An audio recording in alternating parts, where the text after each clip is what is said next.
श्मशान के सन्नाटे को चीरते हुए बेताल की रहस्यमयी हंसी गूंज उठी।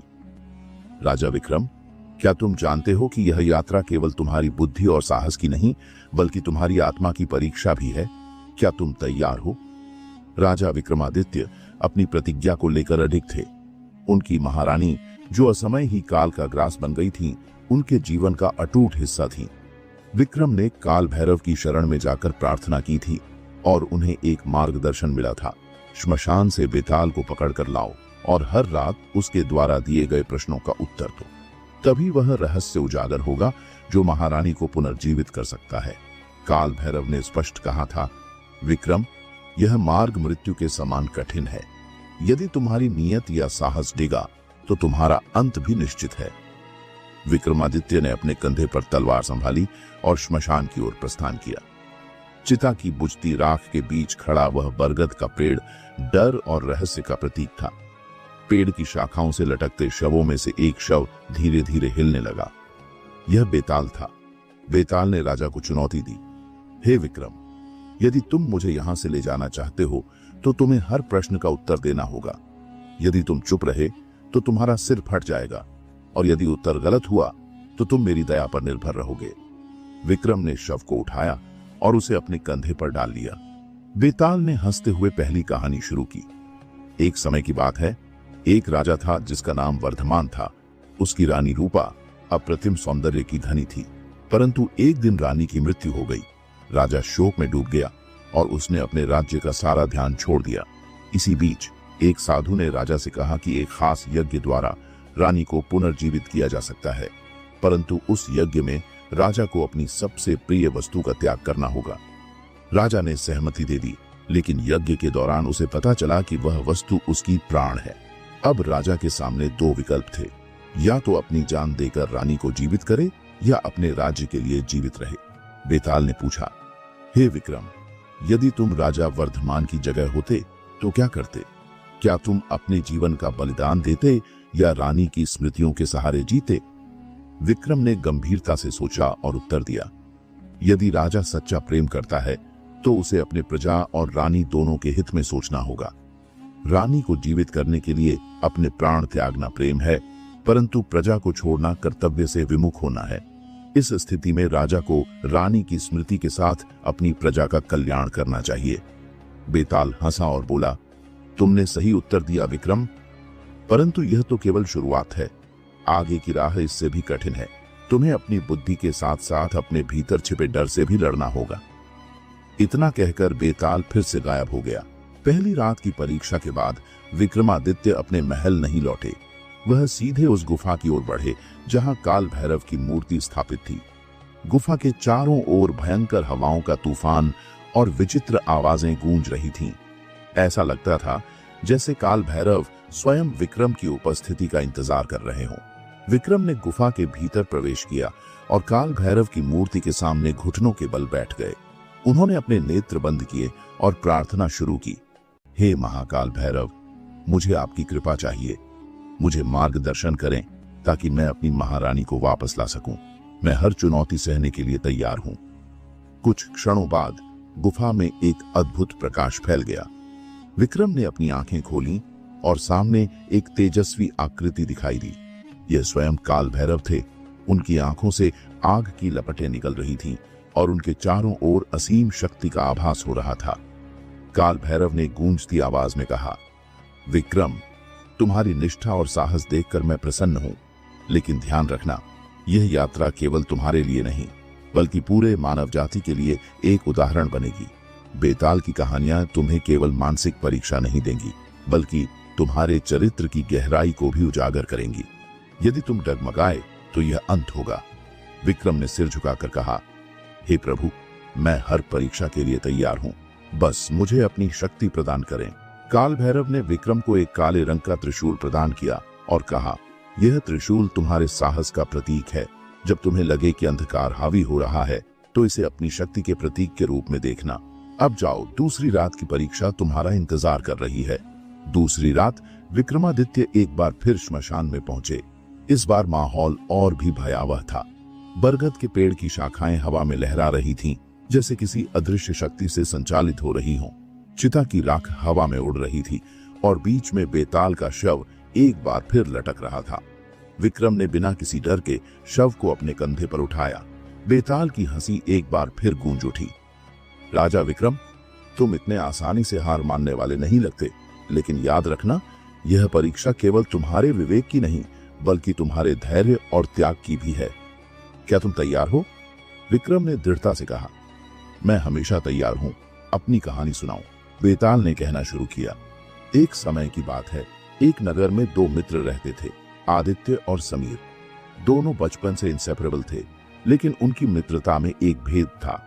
आदित्य एक राजा का पुत्र था और समीर एक साधारण किसान का बेटा। एक दिन आदित्य के पिता ने आदेश दिया कि समीर को महल छोड़ना होगा, क्योंकि राजा को डर था कि समीर की गरीबी और विचार आदित्य को गलत मार्ग पर ले जाएंगे। आदित्य ने समीर को बचाने के लिए पिता से विनती की, लेकिन राजा अडिग रहे। समीर ने महल छोड़ दिया और वर्षों तक अपनी मेहनत से एक सफल व्यापारी बन गया। लेकिन आदित्य अपने मित्र को खोने के गम में धीरे धीरे अपने राज्य के मामलों से दूर होता चला गया। कई वर्षों बाद जब आदित्य और समीर फिर से मिले तो समीर ने आदित्य से पूछा, क्या तुम्हारी मित्रता इतनी कमजोर थी कि तुमने मुझे महल से बाहर निकालने का विरोध नहीं किया? बेताल ने राजा से पूछा, हे विक्रम, बताओ, यदि आदित्य ने समीर के लिए अपने पिता का विरोध किया होता तो क्या वह सही होता? क्या मित्रता के लिए परिवार और राज्य के कर्तव्यों का त्याग करना उचित है? विक्रम ने गहरी सांस ली और उत्तर दिया, मित्रता के लिए त्याग करना एक पुण्य कार्य है, लेकिन यह त्याग विवेकपूर्ण होना चाहिए। आदित्य का अपने पिता का विरोध करना केवल भावनात्मक होता। एक सच्चा मित्र वह है जो विपरीत परिस्थितियों में भी अपने मित्र के कल्याण की कामना करे। आदित्य ने समीर को महल छोड़ने दिया, लेकिन यह सुनिश्चित किया होता कि वह बाहर जाकर अपने जीवन को संवार सके। समीर का प्रश्न भावनात्मक है, लेकिन सच्चे मित्रता का मोल परिस्थितियों में नहीं, भावना में होता है। बेताल ने हंसते हुए कहा, विक्रम, तुम्हारा उत्तर फिर से सही है, लेकिन ध्यान रखना, यह परीक्षा केवल आरंभ है। हर कहानी तुम्हारे धैर्य को और भी परखेगी। विक्रम ने दृढ़ता से कहा, मुझे और कठिनाइयां भेजो बेताल, मैं हार मानने वाला नहीं। बेताल ने फिर से गायब होने से पहले कहा, अगली कहानी में तुम्हें अपने साहस और विवेक दोनों की सीमा तक परखा जाएगा। तीसरी रात श्मशान का वातावरण पहले से अधिक भयावह और रहस्यमय था। आसमान काले बादलों से ढका हुआ था और हल्की बिजली चमक रही थी। ऐसा लगता था जैसे प्रकृति भी विक्रम की परीक्षा का हिस्सा बन गई हो। बरगद का पेड़ पहले की तुलना में और भी अजीब लग रहा था। उसकी शाखाएं जैसे किसी अदृश्य शक्ति से जीवित थीं। विक्रम ने बेताल का शव फिर से कंधे पर उठाया। बेताल की ठंडी और डरावनी हंसी गूंजी। विक्रम, क्या तुम्हें नहीं लगता कि तुम यह सब व्यर्थ कर रहे हो? महारानी को पुनर्जीवित करना इतना सरल नहीं है जितना तुम सोचते हो। विक्रम ने शांत लेकिन दृढ़ स्वर में उत्तर दिया, तुम जितना चाहो मुझे डिगाने की कोशिश करो, लेकिन मैं नहीं रुकूंगा। अपनी कहानी शुरू करो। बेताल ने कहना शुरू किया। बहुत समय पहले एक राजा था जिसका नाम धर्मेश्वर था। वह अपने न्यायप्रिय शासन के लिए प्रसिद्ध था। उसकी एक रानी थी, रत्नावली, जो अद्वितीय सौंदर्य और चतुराई की प्रतीक थी। एक दिन राजा ने अपने मंत्री को एक महत्वपूर्ण जिम्मेदारी सौंपी। मंत्री, जिसका नाम हरिचंद्र था, राजा का सबसे वफादार सहयोगी माना जाता था, लेकिन हरिचंद्र के मन में एक गहरा लालच छिपा था। वह रानी रत्नावली के प्रति आकर्षित था। एक योजना बनाते हुए हरिचंद्र ने राजा के खिलाफ झूठे प्रमाण तैयार किए और रानी को यह विश्वास दिलाने की कोशिश की कि राजा ने उसे धोखा दिया है। रानी हरिचंद्र की बातों में आकर राजा के प्रति अविश्वास करने लगी। राजा को इस विश्वासघात का आभास हुआ, लेकिन उन्होंने रानी से कुछ नहीं कहा। उन्होंने यह तय किया कि सच्चाई का पता लगाने के लिए रानी और मंत्री दोनों की परीक्षा लेंगे। बेताल ने विक्रम से पूछा, हे राजा विक्रम, बताओ, यदि राजा धर्मेश्वर रानी को सजा देता तो क्या यह उचित होता? और यदि वह मंत्री को दंड देता तो क्या यह न्याय कहलाता? ऐसे में राजा को क्या करना चाहिए था? कुछ क्षणों के लिए विक्रम चुप रहे। उन्होंने गहरी सांस ली और कहा, यह एक जटिल स्थिति है। न्याय करते समय भावनाओं को अलग रखना आवश्यक है। राजा को चाहिए कि वह रानी और मंत्री दोनों की मंशा को परखे। रानी को सजा देना अनुचित होगा क्योंकि वह भ्रम में थी और मंत्री के छल का शिकार हुई। मंत्री हरिचंद्र, जिसने विश्वासघात किया और झूठे प्रमाण बनाए, उसे दंड देना आवश्यक है, लेकिन राजा को पहले यह सुनिश्चित करना चाहिए कि सच्चाई सबके सामने आए और रानी का विश्वास पुनः अर्जित हो। बेताल ने ठाका लगाया और कहा, विक्रम, तुम्हारा उत्तर फिर से सही है, लेकिन यह यात्रा केवल सही उत्तर देने तक सीमित नहीं है। तुम्हें काल भैरव के दिए संकेत को समझना होगा। विक्रम ने पूछा, क्या संकेत? बेताल ने गहरी आवाज में कहा, काल भैरव ने तुम्हें त्रिशूल दिया है। यह केवल एक हथियार नहीं बल्कि एक मार्गदर्शक है। तीसरी रात के अंत में तुम्हें त्रिशूल का रहस्य समझना होगा, अन्यथा तुम्हारी यात्रा अधूरी रह जाएगी। बेताल ने यह कहकर अपना मौन धारण कर लिया। श्मशान से लौटते समय विक्रम ने ध्यान दिया कि त्रिशूल से हल्की रोशनी निकल रही थी। उन्होंने उसे ध्यान से देखा तो पाया कि त्रिशूल पर कुछ श्लोक अंकित थे। विक्रम ने उन श्लोकों को पढ़ने की कोशिश की, लेकिन शब्द अस्पष्ट थे। तभी उन्हें काल भैरव की गुफा से आती हुई आवाज सुनाई दी, त्रिशूल का रहस्य तभी खुलेगा जब तुम अपनी आत्मा की गहराई से उसे समझने का प्रयास करोगे। ध्यान लगाओ और उत्तर खोजो। तीसरी रात के बाद राजा विक्रमादित्य ने अपने ध्यान में त्रिशूल पर लिखे श्लोक को समझने की कोशिश की।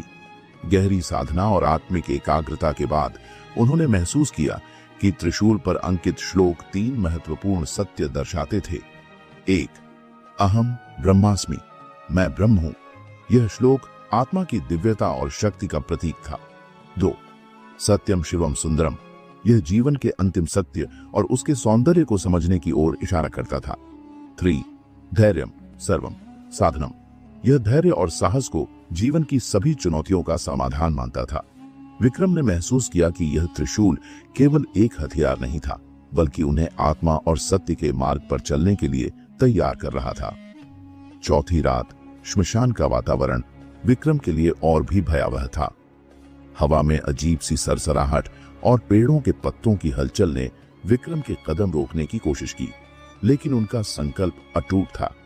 बरगद के पेड़ पर लटका बेताल उन्हें जैसे पहले से ही देख रहा था। जब विक्रम ने बेताल का शव कंधे पर उठाया तो बेताल की आवाज सुनाई दी, राजा, हर रात तुम मेरे प्रश्नों का उत्तर देकर आगे बढ़ रहे हो, लेकिन क्या तुमने कभी सोचा है कि यह यात्रा तुम्हें कहां ले जा रही है? विक्रम ने शांत स्वर में कहा, मेरा लक्ष्य स्पष्ट है। चाहे जितनी भी चुनौतियां आएं, मैं पीछे नहीं हटूंगा। अपनी अगली कहानी शुरू करो। बेताल ने कहना शुरू किया। एक बार की बात है, एक समृद्ध और शक्तिशाली साम्राज्य था। उस साम्राज्य के राजा अनिरुद्ध अपनी प्रजा से अत्यधिक प्रेम करते थे। उनके शासन में प्रजा सुखी और समृद्ध थी, लेकिन राजा के जीवन में एक त्रासदी हुई। उनकी प्रिय रानी शारदा अचानक रहस्यमय परिस्थितियों में मर गईं। रानी की मृत्यु ने राजा को मानसिक और भावनात्मक रूप से तोड़ दिया। उन्होंने शासन की जिम्मेदारी अपने मंत्रियों को सौंप दी और खुद ध्यान और तपस्या में लीन हो गए। लेकिन समय के साथ मंत्रियों ने साम्राज्य में अराजकता फैला दी। भ्रष्टाचार और अन्याय बढ़ने लगे। प्रजा दुखी हो गई और राजा अनिरुद्ध के पास उनकी समस्या लेकर आई। राजा ने कहा, मैं अपनी रानी को वापस लाने के लिए तपस्या कर रहा हूं। मैं तुम्हारी समस्याओं का समाधान नहीं कर सकता। प्रजा ने कहा, यदि आप हमारी रक्षा नहीं कर सकते तो हम आपको राजा क्यों माने? राजा एक धर्म संकट में पड़ गए। वह अपनी रानी को वापस लाना चाहते थे, लेकिन प्रजा की समस्याओं को अनदेखा करना उनके धर्म के खिलाफ था। बेताल ने राजा विक्रम से पूछा, हे विक्रम, बताओ, राजा अनिरुद्ध को क्या करना चाहिए था? क्या वह अपनी तपस्या जारी रखते हुए अपनी रानी को पुनर्जीवित करने की कोशिश करता, या प्रजा की समस्याओं का समाधान करने के लिए अपनी तपस्या छोड़ देता? क्या एक राजा का कर्तव्य पहले आता है या उसका व्यक्तिगत दुख? विक्रम ने गहरी सांस ली और जवाब दिया, राजा का सबसे बड़ा कर्तव्य उसकी प्रजा है। यदि प्रजा दुखी है और राज्य में अराजकता है तो राजा का तपस्या करना व्यर्थ है। राजा अनिरुद्ध को चाहिए था कि वह अपने कर्तव्य का पालन करता और प्रजा की समस्याओं का समाधान करता। रानी को पुनर्जीवित करना उनके व्यक्तिगत दुख का समाधान हो सकता है, लेकिन राज्य का कल्याण सबसे महत्वपूर्ण है। एक सच्चा राजा वही है जो अपने दुख को भूलकर प्रजा की सेवा करे। बेताल ने ठाका लगाया, विक्रम, तुम्हारे उत्तर ने फिर से मेरा सिर दर्द बढ़ा दिया, लेकिन ध्यान रखना, हर उत्तर तुम्हें सत्य के करीब ले जाता है और हर उत्तर के साथ तुम्हारी परीक्षा कठिन होती जाएगी। बेताल की कहानी के बाद विक्रम ने महसूस किया कि इस बार श्मशान का वातावरण सामान्य नहीं था। चारों ओर अजीब आवाजें सुनाई देने लगी। जैसे जैसे वह काल भैरव की ओर बढ़े, उन्हें लगा कि अदृश्य शक्तियां उनके कदम रोकने की कोशिश कर रही थीं। तभी त्रिशूल की रोशनी तेज हो गई और विक्रम को महसूस हुआ कि यह प्रकाश उन्हें दिशा दिखा रहा है। वह काल भैरव की मूर्ति के पास पहुंचे, जहां एक शिला पर लिखा था, सत्य और धर्म के मार्ग पर चलने वाले को अपने व्यक्तिगत दुख को त्यागना होगा। यह त्रिशूल तुम्हें शक्ति देगा, लेकिन तुम्हें अपनी इच्छाओं का त्याग करना होगा। विक्रम ने यह पढ़ते ही महसूस किया कि यह संदेश केवल राजा अनिरुद्ध के लिए नहीं, बल्कि उनके लिए भी था। 5वीं रात श्मशान ने एक बिल्कुल नया और भयावह रूप धारण कर लिया। अंधकार में चमकती आंखें, पेड़ों की शाखाओं से लटकते अजीबोगरीब आकृतियां और जमीन पर रेंगते सर्प। विक्रम का मन विचलित हो सकता था, लेकिन उन्होंने खुद को स्थिर रखा। जब वह बेताल के शव के पास पहुंचे तो वह पहले से अधिक शांत दिखाई दिया। यह पहली बार था जब बेताल ने कहानी सुनाने से पहले विक्रम से कहा, राजा विक्रम, आज की कहानी तुम्हारे अंदर की सच्चाई को उजागर करेगी। यह तुम्हारे लिए एक आईना होगी। तैयार हो जाओ। बहुत समय पहले की बात है, बेताल ने कहना शुरू किया। एक राज्य में 2 भाइयों, राजा वसुदेव और राजकुमार सोमेश्वर के बीच गहरा प्रेम था। वसुदेव राजा बनने के बाद भी सोमेश्वर को एक पिता की तरह प्यार करता था। लेकिन एक दिन राज्य के पुरोहित ने राजा वसुदेव से कहा, राजा, यदि आपको इस राज्य को शत्रुओं से बचाना है तो आपको एक दुर्लभ रत्न चंद्रमणि प्राप्त करना होगा। लेकिन यह रत्न तुम्हारे राज्य के किसी व्यक्ति के प्राणों की बलि के बिना प्राप्त नहीं होगा। वसुदेव धर्म संकट में थे। वह किसी और की बलि नहीं देना चाहते थे, इसलिए उन्होंने निर्णय लिया कि अपनी आत्मा को शांत करने के लिए वह खुद को बलि देंगे। लेकिन जैसे ही वह बलि देने के लिए तैयार हुए, राजकुमार सोमेश्वर ने उनके स्थान पर अपनी बलि देने की घोषणा की। बेताल ने कहानी आगे बढ़ाई। सोमेश्वर ने कहा, भैया, आपका जीवन राज्य के लिए अनमोल है। यदि आप नहीं रहेंगे तो यह राज्य अराजक हो जाएगा। मैं अपनी जान देकर चंद्रमणि लाने के लिए तैयार हूं। वसुदेव ने उत्तर दिया, तुम मेरे भाई हो, तुम्हारी बलि मैं कभी स्वीकार नहीं कर सकता। एक राजा का धर्म है अपने प्रजा और परिवार की रक्षा करना। मुझे यह बलिदान स्वयं देना होगा। राज्य के धर्मगुरु ने उन्हें चेतावनी दी, यदि आप इस बलिदान को गलत तरीके से निभाएंगे तो यह राज्य और अधिक विनाशकारी हो जाएगा। अब विक्रम, बताओ, इस स्थिति में वसुदेव और सोमेश्वर को क्या करना चाहिए था? किसका बलिदान धर्मसम्मत होगा? और क्या बलिदान करना ही सही विकल्प है या कोई और मार्ग भी हो सकता है? विक्रम ने कुछ देर चुप्पी साधी। उसके बाद उन्होंने दृढ़ स्वर में उत्तर दिया, एक राजा का धर्म है कि वह अपने राज्य और परिवार दोनों की रक्षा करे। बलिदान करना अंतिम उपाय होना चाहिए, लेकिन इससे भी महत्वपूर्ण है सही समाधान ढूंढना। वसुदेव और सोमेश्वर दोनों को आत्मा और बुद्धि का प्रयोग करते हुए यह समझना चाहिए था कि चंद्रमणि पाने का कोई और मार्ग भी हो सकता है। बलिदान का उद्देश्य सत्य और न्याय को कायम रखना है, लेकिन यदि बलिदान से विनाश और शोक ही आए तो वह धर्म के विरुद्ध है। वसुदेव को चाहिए था कि वह बलिदान के बजाय प्रजा के हित में सही निर्णय लेता। बेताल ने मुस्कुराते हुए कहा, राजा, तुम्हारा उत्तर मुझे संतोष देता है, लेकिन हर उत्तर तुम्हें तुम्हारी आत्मा के अधिक करीब लाता है। और अब तुम्हारे साहस की अगली परीक्षा शुरू होगी। जैसे ही विक्रम ने बेताल को लेकर आगे बढ़ना शुरू किया, उन्होंने महसूस किया कि श्मशान का वातावरण पहले से अधिक डरावना हो गया था। विक्रम को ऐसा लगा जैसे कोई अदृश्य शक्ति उनका पीछा कर रही थी। तभी उनके सामने एक आकृति प्रकट हुई। वह आकृति कोई और नहीं बल्कि उनकी दिवंगत मां की थी। उनकी मां ने कहा, पुत्र, तुमने मुझे इस यात्रा में क्यों छोड़ा? मैं तुम्हारे साथ हूं, लेकिन तुमने मेरी ओर ध्यान नहीं दिया। क्या तुम्हारा उद्देश्य मुझसे अधिक महत्वपूर्ण है? विक्रम का मन विचलित हो सकता था, लेकिन उन्होंने दृढ़ता से उत्तर दिया, मां, आपका आशीर्वाद मेरे साथ है, लेकिन मैं इस यात्रा पर केवल अपने व्यक्तिगत सुख के लिए नहीं, बल्कि सत्य और धर्म की स्थापना के लिए हूं। यदि मुझे आपको याद करने का मोह छोड़ना पड़े तो भी मैं अपने कर्तव्य से पीछे नहीं हटूंगा। जैसे ही उन्होंने यह कहा, आकृति गायब हो गई। विक्रम को समझ में आया कि यह उनकी आत्मा का परीक्षण था। जब विक्रम काल भैरव की मूर्ति के पास पहुंचे तो त्रिशूल की रोशनी और तेज हो गई। इस बार त्रिशूल से एक और रहस्यमय श्लोक उभरा। धर्म के मार्ग पर मोह सबसे बड़ी बाधा है। मोह को त्यागे बिना सत्य तक पहुंचना असंभव है। विक्रम ने इस श्लोक को मन में दोहराया और महसूस किया कि यह यात्रा केवल बाहरी चुनौतियों की नहीं थी, यह उनकी आत्मा को हर मोह और भय से मुक्त करने की प्रक्रिया थी। रात का घना अंधकार श्मशान को और भी रहस्यमयी बना रहा था। चारों ओर जलती हुई चिताओं की हल्की हल्की रोशनी फैली थी और हवा में घुली राख विक्रम के चेहरे पर गिर रही थी। वह स्थिर मन और अडिग कदमों के साथ आगे बढ़े। तभी एक अजीब सी गंध ने उनके ध्यान को विचलित कर दिया। उन्होंने देखा कि श्मशान में सभी चिताएं अपने आप जलने लगी थीं और एक गहरी आवाज ने श्मशान को कंपा दिया।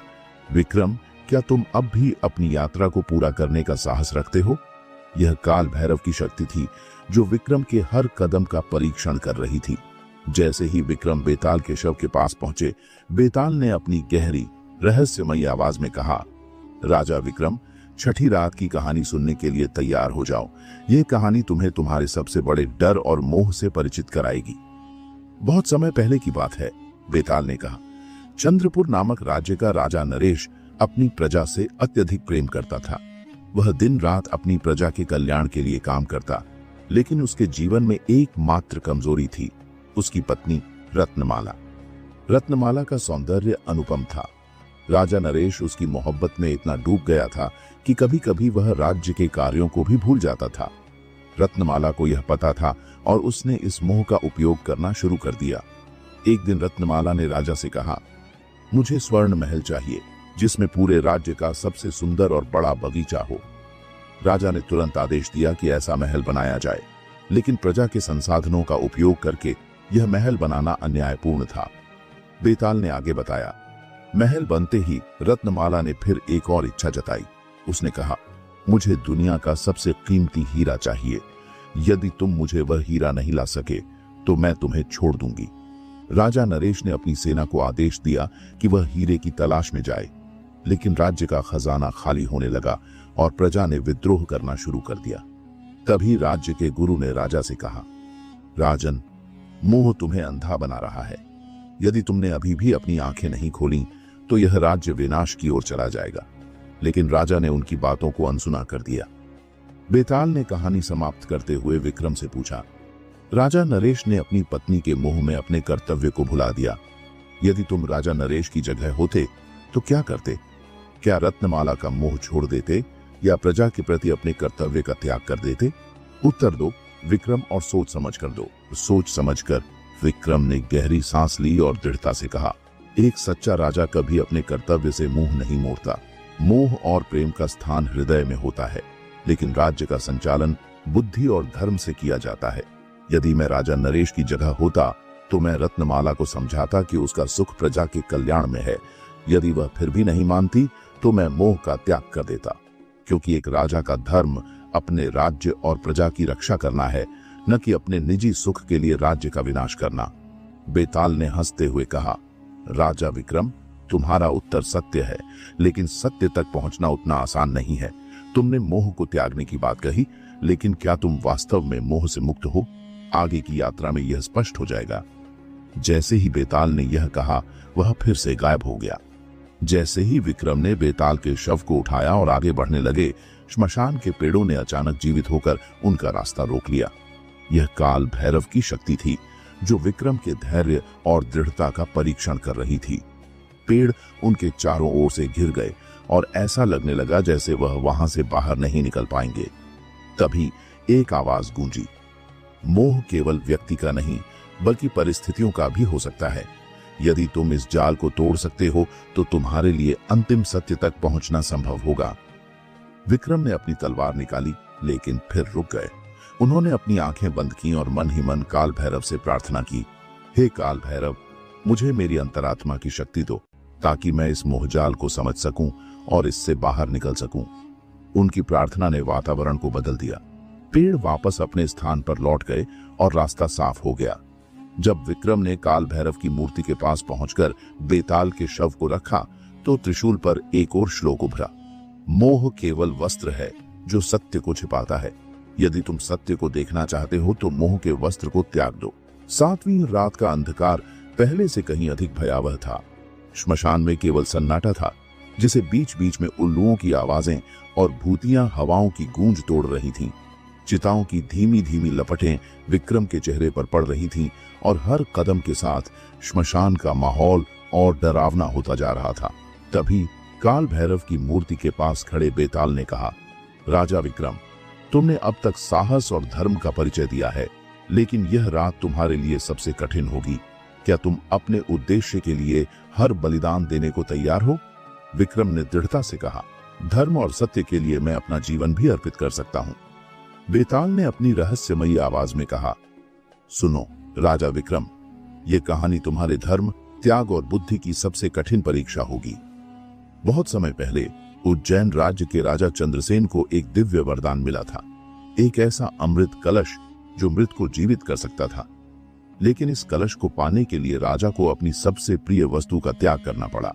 राजा के गुरु ने कहा, इस कलश का उपयोग तभी करना जब यह धर्म और न्याय के लिए हो, लेकिन याद रखना, इसका उपयोग करने पर इसे संभाल कर रखना अत्यंत कठिन होगा। राजा ने उस वरदान का उपयोग किया, लेकिन उसके मोह में फंसकर उसने इसका उपयोग अपनी पत्नी के लिए कर दिया। इससे राज्य में असंतुलन पैदा हो गया और देवताओं का क्रोध उमड़ पड़ा। देवताओं ने राजा से कहा, तुमने धर्म का त्याग कर मोह को चुना, अब तुम्हारा राज्य और तुम्हारा जीवन संकट में है। राजा ने देवताओं से माफी मांगी, लेकिन देवताओं ने कहा कि उसे अपने प्राणों का बलिदान देकर ही अपने राज्य को बचाना होगा। बेताल ने विक्रम से पूछा, यदि तुम राजा चंद्रसेन की जगह होते तो क्या करते? क्या तुम अपने राज्य को बचाने के लिए अपना जीवन त्याग देते या अपने सुख के लिए धर्म का उल्लंघन करते? उत्तर दो विक्रम। विक्रम ने बिना देर किए उत्तर दिया, एक राजा का धर्म उसकी प्रजा और राज्य की रक्षा करना है।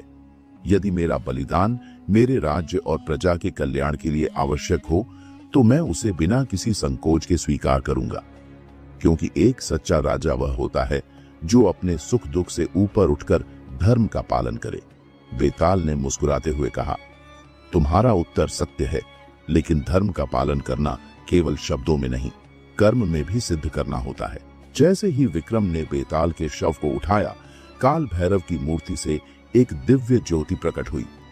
वह ज्योति विक्रम के सामने आकर बोली, राजा विक्रम, महारानी को पुनर्जीवित करने के लिए तुम्हें अपने प्राणों का बलिदान देना होगा। केवल तभी वह जीवन प्राप्त कर सकेगी। अब निर्णय तुम्हारे हाथ में है। विक्रम ने बिना किसी झिझक के कहा, यदि मेरे प्राणों से मेरी पत्नी और राज्य का कल्याण हो सकता है तो मैं यह बलिदान देने को तैयार हूं।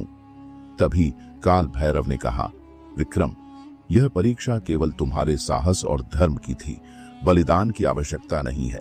तुमने धर्म का पालन किया है और मोह को त्यागा है, इसलिए अब तुम महारानी को पुनर्जीवित कर सकते हो। काल भैरव ने विक्रम को एक दिव्य मंत्र दिया। जैसे ही विक्रम ने वह मंत्र पढ़ा, महारानी की निष्प्राण देह जीवंत हो उठी। उसकी आंखें खुलीं और उसने विक्रम को देखकर कहा, हे स्वामी, आपने धर्म, त्याग और साहस से मेरा पुनर्जन्म संभव किया।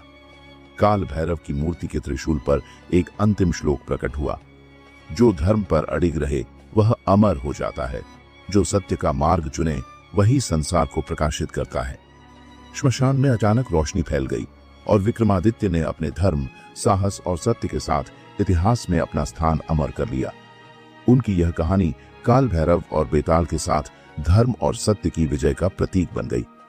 तो दोस्तों, राजा विक्रमादित्य की यह कहानी हमें सिखाती है कि सच्चा धर्म, साहस और त्याग ही हमारे जीवन की सबसे बड़ी जीत है।